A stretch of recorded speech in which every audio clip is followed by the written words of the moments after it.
राधा कृष्ण। सतयुग और त्रेता युग बीतने के बाद जब द्वापर युग आया तो पृथ्वी पर झूठ, अन्याय, असत्य, अनाचार और अत्याचार होने लगे और फिर प्रतिदिन उनकी अधिकता में वृद्धि होती चली गई। अधर्म के भार से पृथ्वी दुखित हो उठी। उसने ब्रह्मा, विष्णु और शिव के पास पहुंचकर प्रार्थना की कि वे उसे इस असहनीय भार से मुक्त करें।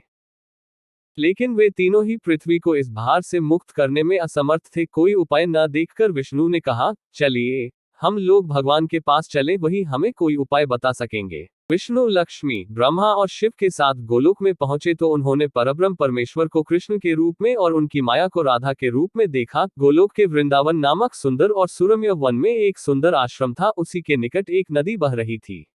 विष्णु ने परब्रह्म परमेश्वर को पृथ्वी के दुख की गाथा सुनाई तो उन्होंने कहा, मैं पृथ्वी के दुख से परिचित हूँ। पृथ्वी को भारमुक्त करने के लिए शीघ्र ही मैं ब्रज में कृष्ण के रूप में अवतार लेने वाला हूँ। मैं वासुदेव की पत्नी देवकी के गर्भ से जन्म लूंगा और क्योंकि मैं अपनी माया से और मेरी माया मुझसे पृथक नहीं रह सकती, इसलिए मेरी माया राधा के रूप में बरसाने में वृषभानु गोप के घर में जन्म लेगी और उसके बाद मैं पृथ्वी को इस भार से मुक्ति दिलाने का प्रयास करूंगा। क्योंकि एक एक पापी का वध करना कठिन है, इसलिए मैं ऐसा उपाय करूंगा कि संसार के समस्त पापी स्वयं ही भिड़कर पृथ्वी को भारहीन बना दें। आप लोग निश्चिंत होकर अपने अपने को पधारिए और मेरे आदेशों को प्रतीक्षा कीजिए।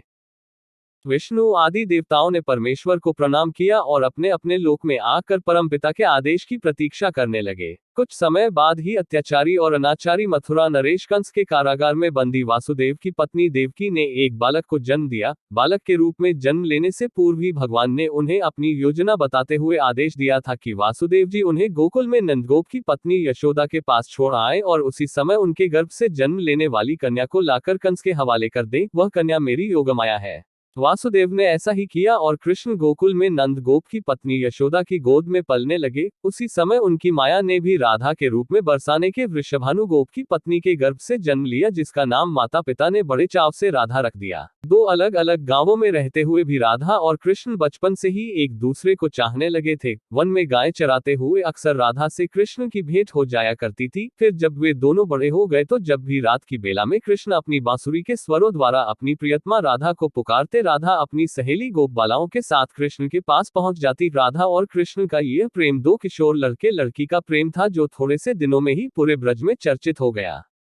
नंद बाबा और यशोदा ने चाहा कि कृष्ण का विवाह राधा के साथ कर दिया जाए। उधर बरसाने में वृषभानु और उनकी पत्नी कलावती की भी यही इच्छा थी। एक शुभ दिन देखकर राधा और कृष्ण की सगाई कर दी गई। पूरा ब्रज प्रदेश आनंदोल्लास भरे उत्सवों से भर गया, लेकिन उन दोनों का विवाह नहीं हो पाया था कि कंस के आदेश पर अक्रूर कृष्ण को बुलाने के लिए मथुरा से वृंदावन पहुंच गए और अत्याचारी कंस तथा राक्षसी स्वभाव वाले उसके अनुचरों का वध करने के लिए कृष्ण को बलराम के साथ वृंदावन छोड़कर मथुरा जाना पड़ा। और मथुरा में कंस आदि का वध करने के बाद मथुरा राज्य की सुरक्षा के उत्तरदायित्व ने कृष्ण को इतना उलझा दिया कि वह चाहकर भी वृंदावन नहीं जा सके। अपने जामाता कंस के वध का बदला लेने के लिए उसके ससुर जरासंध ने अपनी विशाल सेना के साथ मथुरा को घेर लिया, लेकिन कृष्ण और बलराम ने अपने पराक्रम से जरासंध और उसकी विशाल सेना को पीठ दिखाकर भागने पर विवश कर दिया। लेकिन जरासंध पराजित होकर भी शांत नहीं बैठा। उसके कई बार मथुरा पर आक्रमण किए। मथुरा एक छोटा सा राज्य था और मथुरा नगर को सुरक्षित स्थान पर नहीं बसाया गया था। अतः कृष्ण ने मथुरा छोड़कर अन्य कहीं जाने का निश्चय कर लिया और जरासंध की विशाल सेना के बीच से मथुरावासियों को सुरक्षित निकालकर हजारों योजन दूर भारतवर्ष के पश्चिमी सागर तट पर ले गए और द्वारका नगर की स्थापना करके एक शक्तिशाली यादव राज्य स्थापित कर दिया।